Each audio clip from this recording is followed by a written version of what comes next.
안녕하세요. 자, 이번 시간에는 일제강점기 때 일본이 우리 문화 부분을 어떻게 억압하고 탄압하고 왜곡했는지, 그런 부분에 맞서 우리 민족은 어떻게 저항했는지, 바로 이런 내용들에 대해서 같이 공부해 보도록 할 건데, 자, 먼저 등장하는 개념이 바로 식민사관이라는 말이야. 자, 사관이 뭐냐?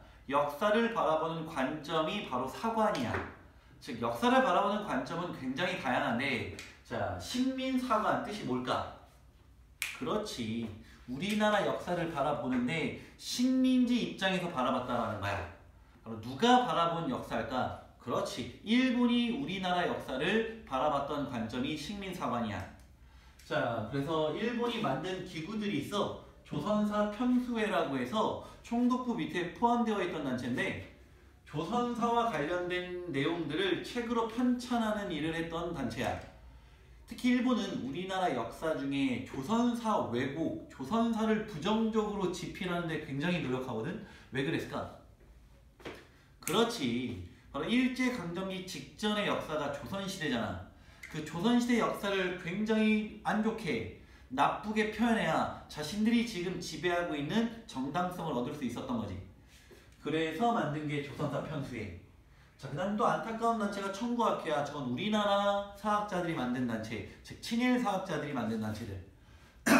이 두 기구에서 우리나라 역사를 식민지 입장에서 바라본 아주 잘못된 역사 관점들을 막 제시하거든. 그 대표적인 식민사관의 내용이 뭐냐? 듣다 보면 기가 막혀. 첫 번째, 타율성론. 즉, 우리나라 역사를 일본이 바라봤더니 니네 나라는 늘 자율성이 없었대. 늘 타율, 즉 누군가의 지배를 받아왔다라는 거야. 그리고 지배를 받을 때 오히려 나라가 안정적으로 발전했대. 말도 안 되는 의견이지. 그게 바로 타율성론이야. 조선, 니네는 늘 지배를 받아왔어. 그래서 지금도 지배받는 거를 심어준 거지. 그 다음 정체성론. 여기서 정체성이란 우리 교통 정체 이런 말 쓰지. 교통체증, 즉 정체, 머물러 있다야. 야, 조선 니네 나라 역사를 봤더니 니넨 발전이 없어. 늘 머물러 있더라. 그게 정체성론이야. 그래서 일본은 우리나라 역사를 뭐라 그러냐? 니들은 고대, 중세, 근세, 근대, 현대로 발전하는데 니네 수준은 딱 중세에 머물러 있다. 즉 중세 역사 발전이 거기서 멈췄다야. 정체성론. 말도 안 되는 거지. 자, 그리고 나왔던 게 당파성론. 즉 조선놈들 니들은 편가르기를 좋아한다. 즉 편가라서 맨날 싸웠다. 그게 바로 당파성론이야. 그래서 이 당파성론 때문에 우리나라 붕당정치에 대한 부정적인 인식이 굉장히 많이 생기지. 사실 붕당정치는 굉장히 선진화된, 굉장히 발전된 정치체제지. 즉 상호 간에 자유롭게 의견을 교류하고 견제와 균형의 원리에 입각한 게 붕당정치야. 그 같은 붕당정치를 일본이 당파성론, 편가르기 좋아하는 놈들라고 역사를 왜곡했던 거지. 자, 이런 것들이 식민사관이거든? 얘들아, 이거 말이 돼? 말도 안 되는 거잖아. 그러니 뭐 해야 돼? 저런 말도 안 되는 억지로부터 우리 문화를 지켜야 될 거 아니야. 막아야 될 거 아니야. 그래서 나왔던 운동이 뭐냐? 국학연구야. 국, 나라, 학, 학문, 나라와 관련된 학문을 연구하자. 대표적으로 국어, 국사, 국어가 있겠지. 쉽게 말해, 일본이 우리나라 역사를 이렇게 말도 안 되게 왜곡하니 우리에 대해서 먼저 정확히 알자. 먼저 정확한 역사, 정확한 국어에 대해 알아야 일본의 왜곡을 막을 수 있을 거 아니야. 그래서 나왔던 게 국학연구. 그래서 국사국어 연구하는데 먼저 국사연구. 자, 국사를 연구하는 방법은 크게 이 당시 세 가지 정도가 있어.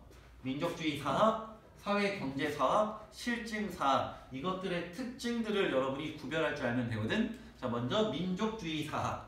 우리 민족의 역사를 중시 여기고 우리 민족의 자랑스러운 역사를 강조하는 게 민족주의 사학이야. 내가 말했잖아. 주의 나오면 지워주라고, 주의를. 뭐를 중시하는 역사? 민족을 중시하는, 우리 민족을 중시하는 역사가 민족주의 사학이야. 바로 일본의 식민사관에 대응하려고 나왔던 사학이겠지. 자, 대표적인 학자로 신채호, 박은식을 꼽을 수 있지. 자, 신채호, 박은식은 일제강점기 이전부터 우리나라 민족주의 사학을 스타트했던 분들이거든. 자, 이분들은 특히 강조하는 포인트들이 하나씩 있어. 신채호는 우리나라 역사 중에 유독 고대사를 중시 여겨. 바로 고대사 언제일까? 그렇지, 뭐 삼국시대라든지 더 위로 올라가면 우리 고조선 이런 시대들. 자, 그래서 왜 고대사를 중시하겠냐? 우리 민족의 뿌리를 알아야 된다는 거야. 근본을 알아야 된다는 거야. 그래서 신채호가 썼던 대표적인 책들이 뭐냐? 조선 삼고사, 조선사 연구초 이런 책들이 있는데 고대사를 강조하는 책들. 자, 은식형은 어떤 것들을 중시하기냐? 민족의 소울, 혼을 중시하기요. 민족의 혼만을 지킨다면 언제든 우리는 독립을 이룰 수 있다야. 그럼 민족의 혼을 알려면 어떻게 하냐? 우리나라 역사를 알아야 된다는 거지. 우리 민족의 뿌리를 알아야 된다는 거지. 그래서 역사를 굉장히 강조했던 형 은식이 형. 자, 대표적인 책으로 한국통사, 한국의 역사를 쭉 관통하듯이 쭉 정리한 거야. 그리고 독립운동의 역사를 정리한 한국 독립운동 지혈사 이런 책들이 있다는 거.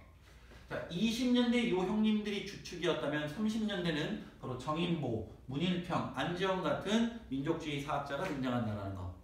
이 형님들도 뭐 민족의 조선의 마음, 조선심, 민족의 바른 기운, 민족정기 이런 것들을 강조한 거야. 좀 연결되는 부분이지. 자, 이것이 우리 민족을 강조했고 민족의 역사를 중시하였던 민족주의 사학. 자, 그 다음 사회경제사학이라고 나와. 자, 사회경제사학은 사회주의의 영향을 받았던 사학이야. 쉽게 말해 사회주의자가 바라보는 역사거든. 자, 그래서 사회경제사학은 유물사관의 영향을 받았다라고 해. 아까 사관 뭐라 그랬어? 역사를 바라보는 관점. 역사를 바라볼 때 유물을 중심으로 바라보되 무슨 말이냐? 있을 유자, 물, 생산물. 즉 경제를 중요성, 경제 포인트를 두고 역사를 바라보는 사관이 유물사관이야. 그 시대에 경제 생산에 있어서 생산 주체가 누구였으며 생산은 어떻게 이루어졌는지 이런 거에 포커스를 맞춰줘서 바라보는 역사거든. 사회주의자들이 바라보는 역사야. 자, 유물사관에 따르면 모든 사회는 이렇게 변한대. 원시공산제. 원시시대에는 공동으로 같이 생산했다는 거야. 생산의 주체가. 그래서 모두 다 평등했다. 그러다가 고대사회 가면 노예가 등장해서 노예가 생산을 담당하는 거야. 고대 노예제 사회. 그다음 중세시대 가면 봉건제. 바로 봉건제 핵심 생산 수단은 누구냐? 농노야, 농노. 농민의 요소도 있고 노예적 요소도 있는 농노. 자, 너무 깊게 들어가면 세계사적 지식이 어렵기 때문에 그냥 중세 봉건제. 이때 생산은 농노가 했구나. 자, 이 중세 봉건제를 깨트린 게 근대 자본제 사회야. 우리가 알고 있는 그 시민혁명과 산업혁명 이후의 자본주의 사회. 근데 이 자본제 사회에는 문제가 있어. 빈부격차가 심해져. 그래서 결국 사회주의자가 바라보는 관점이잖아. 최종적으로 어떤 주의 국가가 들어선다? 사회주의 국가가 들어선다. 자, 얘들아, 이거 너무 깊게 들어갈 필요 없어. 어려운 개념이야. 다만 한 가지 확실한 거. 전 세계 어느 나라든 원시, 고대, 중세, 근대, 사회주의 이렇게 다 발전한다야. 더 중요한 건 요거야. 바로 세계사의 보편적, 즉 어느 나라나 모두 같이 일어난다는 발전 법칙을 제시한 거야. 그러면 저 사회경제사학에 따르면 우리나라만 중세시대에 머무르고 있다라는 이 정체성론은 말이 돼야 하는데 안 된다는 거지. 어느 나라든 이렇게 발전하는데 어떻게 우리나라만 여기에 머무를 수 있냐? 즉 일본 니네 식민사관 틀렸다. 그럼 얘들아, 우리는 여기에 머무르지 않고 여기까지 나아갔다는 증거를 제시해야 될 거 아니야. 그래서 강조한 게 뭐야? 조선 후기. 우리 조선 후기 공인이 등장하고 상품화폐 경제가 발달하면서 경제가 발달하잖아. 우리 이미 자본주의의 모습이 드러났다. 조선시대에. 결국 일본 니네 정체성론은 틀렸다. 그게 사회경제사. 오케이? 자, 그 다음 실증주의 사학이라는 게 있어. 실제적으로 증명해보자야. 즉 니네 훌륭한 거 알겠다. 니네 말 존중한다. 다만 말만 하지 말고 뭐해라. 증거를 제시하라. 자료를 제시하라야. 그 말은 일본에 대해서 할 수 있는 말이지. 니네 이런 억지 부리지 말고 그럼 이런 증거 제시해봐라는 거야. 즉 실제적으로 증명해보자. 실증주의 사학. 문헌고증사학이라고도 해. 자, 증명하려면 자료가 필요하잖아. 그렇지. 옛날 사료, 자료, 문헌. 옛날 자료를 통해 증명해봐라. 문헌고증. 자, 대표적인 학회, 진단학회. 요런 학회를 중심으로 실증주의 사학이 발달했다는 거. 자, 지금까지 사학. 국사연구는 크게 세 가지 사학. 민족주의 사학, 사회경제 사학, 실증주의 사학의 주요 특징들을 구별할 수 있는가? 자, 그럼 우리 국학 연구 중에 국사 배웠지. 그럼 이제 국어 연구해 보자. 국어. 자, 국어를 연구했던 여러 단체 중에 대표성을 떴던 단체 두 가지 정도로 정리할 수 있는데 1920년대를 대표했던 조선어 연구회, 1930년대 이후를 대표했던 조선어 학회. 자, 이 두 단체를 비교할 줄 알면 되는 거야. 당연히 두 단체 공통점은 뭘까? 그렇지, 조선어, 한글을 연구했던 단체. 자, 20년대 조선어 연구회에서 한글날을 제정해. 초기 한글날은 가간날이라 불렀어. 가갸, 거겨 할 때 앞글자만 따서 가간날. 얘들아, 발음이 어렵지? 그래서 그냥 한글날을 제정했다. 그 다음 사람들에게 한글에 대해서 자세히 가르쳐주고 중요성을 말해줘야지. 잡지 한글을 만들었다라는 거. 조선어 연구회 대표적인 업적 두 개. 자, 이 조선어 연구회가 31년도에 이름을 바꿔 좀 확장시켜서 그게 조선어 학회. 자, 여기서 했던 대표적인 일들이 뭐냐? 한글 연구는 기본이야. 한글 맞춤법 통일한, 우리 한글 배울 때 맞춤법 어렵잖아. 그런 것들을 제대로 한번 아이들 교육시킬 수 있게, 사람들 교육시킬 수 있게 깔끔하게 통일 정리하자. 한글 맞춤법 통일한 제정. 그리고 표준어도 제정하고. 그리고 우리 얼마 전에 영화 말모이, 거기에 바로 요 내용을 주제로 만든 영화거든. 우리말 큰 사전을 한번 만들어보자. 전국의 사투리 언어가 다 달라서 말의 쓰임이 어렵다. 그러니 제대로 우리 말을 연구해서 우리말에 대한 정확한 사전 한번 만들어보자. 우리말 큰 사전. 하지만 편찬이야 시도야? 시도. 편찬 시도. 왜? 실패하거든. 일본의 탄압으로. 그리고 이후에 일본은 조선어 학회라는 사건을 통해 이 한글 연구를 막아버리지. 자, 여기까지가 국어와 관련된 연구. 자, 이 국어 관련해서는 이 두 단체를 비교할 수 있는가? 자, 그럼 오늘 뭘 배웠냐? 일본이 우리나라 역사를 왜곡하잖아. 식민지 입장에서 바라봤대. 식민사관. 이 말도 안 되는 식민사관 반박하고 벗어나야 될 거 아니야. 그래서 우리나라에 대해서 연구해보자. 국학연구. 그게 국사와 국어. 국사 연구는 사학 3개. 민족주의 사학, 사회경제사학, 실증주의 사학의 특징들을 구별할 수 있는가? 국어에서는 조선어 연구회, 조선어 학회의 업적들을 비교할 수 있는가? 이렇게 정리하면 아마 여러분 공부하는 데 도움이 될 거야. 자, 이거 말고 문화 파트에서 여러분이 좀 봐줘야 될 부분은 종교.